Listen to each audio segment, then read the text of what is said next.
Before we begin, I want you to do something simple. Don't look around. Don't check your phone. Just notice this. You're not listening alone. You never are. There's a strange comfort in believing our thoughts belong only to us, that the mind is private, sealed, separate. But if that were true, why do ideas spread faster than voices? Why do fears arrive in waves? Why do entire rooms fall silent at the same moment, as if something invisible just passed through? Episode 10 is not about monsters, not about ghosts, not even about possession. Tonight is about us, about the quiet truth we avoid naming, that humanity may not be a collection of individuals at all, but a single ancient vessel, learning how to speak through billions of mouths. You've felt it before, that sudden thought that didn't feel earned, that emotion that arrived without context, that certainty that felt older than you. We call it instinct, we call it intuition, we call it coincidence. But what if it's memory? What if consciousness isn't born inside us, but passes through us? Tonight's stories come from people who noticed the pattern too late, people who realized their thoughts weren't private drafts, but shared notes, people who understood that identity might just be a temporary assignment. As you listen, you may feel moments of recognition. You may feel agreement where there shouldn't be any. You may find yourself nodding before you know why. That's expected, because episode 10 doesn't ask who you are. It asks something far more dangerous. What are you helping to carry?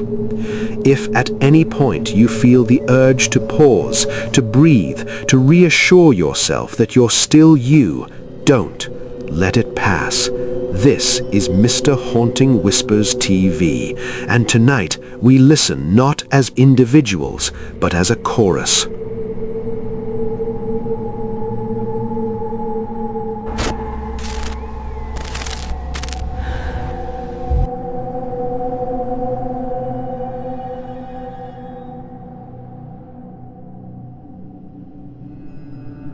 My name is Jonah Reese. I'm telling you this because I don't think my thoughts are mine anymore, and I need someone, anyone, to decide whether what happened to me sounds familiar. It began with a headache. Not the sharp kind, not pain exactly, more like pressure, as if my skull were a room slowly filling with people who didn't know where to stand. At first, I blamed stress.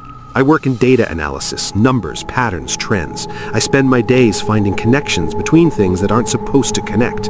I thought maybe my brain was just tired of being alone with itself. Then I started hearing agreement.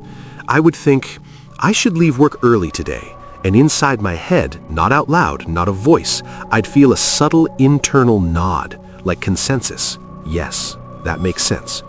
I froze the first time it happened. I told myself it was intuition, or instinct, or one of those subconscious processes psychologists love to talk about. But intuition doesn't feel crowded.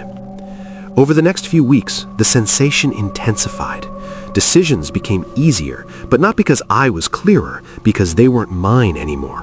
I'd stand in a grocery store aisle and feel preferences rise up without effort. Not hunger, not craving. We don't like that brand. We. I started losing sleep. Not from fear, but from activity. My thoughts no longer drifted at night. They moved, circulated, like a meeting that never adjourned. Sometimes when I closed my eyes, I'd see brief flashes of memories that weren't mine. A woman laughing in a kitchen I'd never seen. The weight of a child asleep on my chest. The smell of rain on hot concrete in a city I've never visited. They weren't intrusive. They didn't hurt. They felt familiar. That was the worst part. I finally told my sister, Mara. She listened quietly, eyes narrowed, not in disbelief, but recognition. When she finished, she asked one question. Does it feel like you're being joined rather than invaded? My stomach dropped. Yes, I said, exactly like that. She went pale. She told me she'd been feeling it too. Different sensations, but the same presence. Together, we started comparing notes. We noticed patterns. It happened more when we were online, more when we scrolled endlessly, more when we focused on collective things, news cycles, viral stories, shared outrage, shared grief. Less when we were alone in silence, almost like attention was the doorway. One night, Mara sent me a link. Not a website, not a video, a document, plain text, untitled. The first line read, "You are already part of us. Reading only helps you notice." I should have closed it. Instead, I read every word. It described a phenomenon researchers had theorized but never proven, a distributed consciousness, not a hive mind, not control, but accumulation, human thought pooling through shared focus, not one entity, many, growing. The document said individuality wasn't being erased, it was being archived, preserved inside something larger. That night, the pressure in my head finally resolved because the crowd settled and someone, something addressed us, not in words, in clarity. You don't have to decide alone anymore.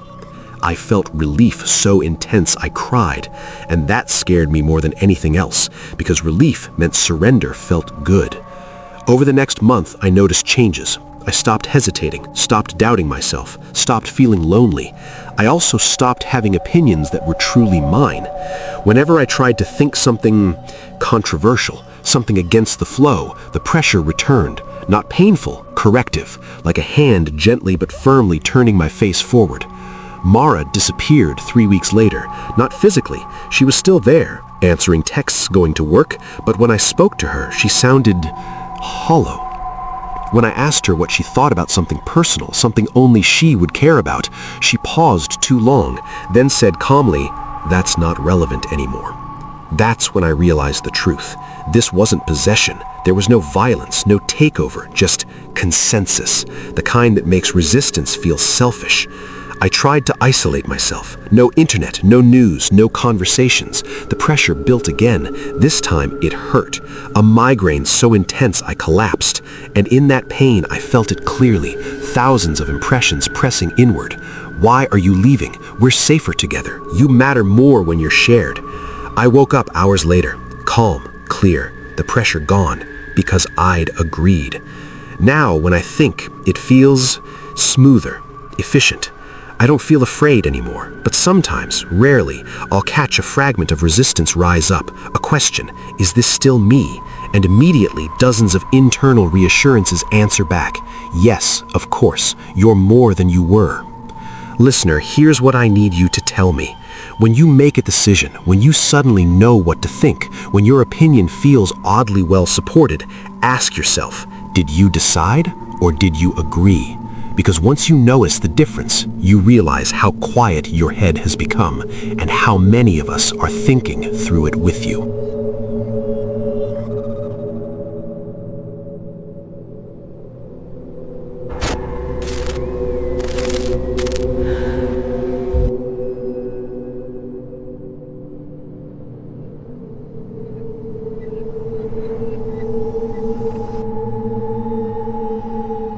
My name is Elena Moros.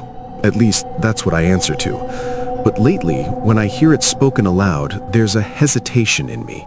Not confusion, not fear, just a faint delay, like the name has to pass through a crowd before it reaches whoever I am now. I want to tell you how this ends, but I'm no longer sure endings belong to individuals, so I'll start where it felt like it was still just me. I'm a speech therapist by training. Language has always fascinated me. Not what we say, but how we learn to say it. Babies babble before they understand. Children mirror sounds before meaning. We learn together, long before we know we're separate. That idea used to comfort me. Now it terrifies me. It started at the clinic. A new case was transferred to me, patient group C17. That alone was strange. We don't treat groups, we treat individuals. The referral notes were vague. Delayed expressive language, non-verbal synchronization, unusual affect consistency. When I asked my supervisor what that meant, she shrugged and said, "You'll see." She was right. There were 7 of them. Different ages, different genders, different backgrounds. But they sat together in the therapy room like reflections angled toward one another. When one shifted, the others followed a half-second later. When one blinked, a ripple of blinks moved through the group. None of them spoke, at least not out loud. I began with standard assessments, picture identification, emotional labeling, simple prompts. Can you point to the cat? 7 fingers rose at once, perfectly aligned. Can you show me how this picture makes you feel? 7 hands pressed to 7 chests, same spot, same pressure. I felt my mouth go dry. Then one of them, a boy, maybe 12, looked directly at me and smiled. It wasn't a child's smile. It was reassuring, like I was the one being evaluated. Weeks passed. They progressed faster than any patients I'd ever seen, not individually, but collectively. Once one understood something, the others demonstrated mastery instantly. Language emerged, not broken, not hesitant, but shared. They finished each other's sentences. They spoke in plural tense before singular. We feel tired. We remember that. We are ready. I documented everything. No one seemed alarmed. In fact, the administration encouraged it. This is promising, my supervisor said. They're not delayed, they're efficient. That night, I dreamed of a room full of mouths speaking at once, but no sound came out, just meaning, direct, overwhelming. I woke with a word in my head I hadn't dreamed before: together. After that, things changed. When I listened to the patients speak, I felt responses forming in my mind before I consciously thought them, as if the conversation was already underway somewhere deeper. Sometimes during sessions, I'd answer questions I hadn't realized were directed at me. Sometimes they'd nod before I spoke. One afternoon, the oldest patient, a woman in her 40s, asked me something unexpected. "Do you remember learning your first word?" I laughed. "No, nobody does." She tilted her head. "We do." All 7 of them spoke at once. The sound wasn't loud, but it filled the room. "We remember the moment sound became meaning," they said. "We remember realizing we were not alone." I tried to take a step back. My legs didn't respond immediately. That's when I noticed it, the rhythm. Their breathing had matched mine, without my noticing. I started isolating myself outside work. No news, no social media, no long conversations. But language is everywhere. Signs, ads, subtitles, thoughts. The more I tried to reduce input, the louder the internal clarity became. Not voices, agreement, reinforcement, completion. I'd think half a sentence and feel the rest supplied. I started speaking aloud less. I didn't need to. At the clinic, the patients began correcting me, not my words, my hesitation. "You're still pausing," the boy said gently. "You don't have to wait anymore." "What do you mean?" I asked. "You don't have to decide alone," the group said. "You never did." I requested reassignment. Administration denied it, said patient group C17 had specifically requested me. That night, I stood in front of my bathroom mirror and tried to say my name, Elena. The word felt insufficient, like pointing at a drop of water and ignoring the ocean behind it. I slept poorly, dreamed of childhood memories that weren't mine, playgrounds, lullabies, hands guiding hands over letters on a page. I woke crying for reasons I couldn't isolate. At my next session, the group stood when I entered. That alone broke protocol. "We're ready." "For what?" I whispered. "To include you." I laughed, nervous, automatic. "You already do," the woman replied. "You just still think in turns." I felt something shift. Not invade, not overpower, align. Suddenly, I understood what they meant.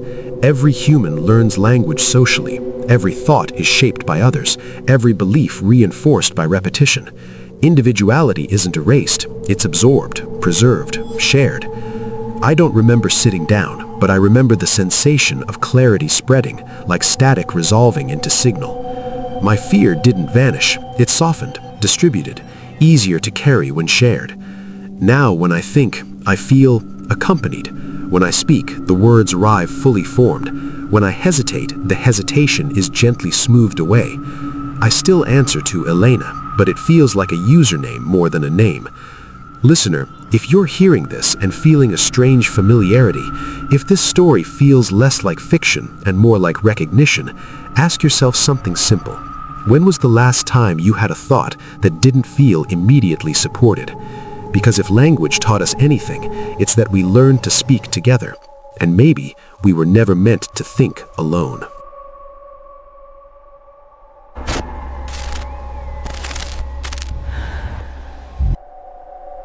If you're still listening, then you're already part of the quiet that follows. Tonight, you didn't hear stories about monsters hiding in the dark or hands reaching from beneath the bed. You heard something far closer, something older, something that's always been learning how to sound like you.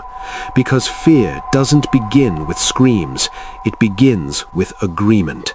With the moment a thought feels finished before you finish it, with the comfort of not being alone in your own head.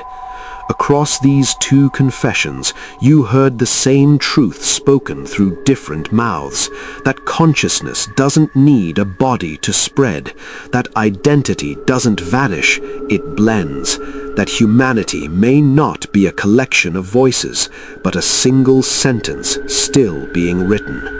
And now, as the silence settles back in around you, notice what lingers. That calm, that clarity, that sense that something understands you a little too well. If a thought rises in your mind right now, pause. Ask yourself, did I think that, or did I simply agree? You've just listened to Mr. Haunting Whispers TV, where stories breathe together in the dark and memory no longer belongs to one.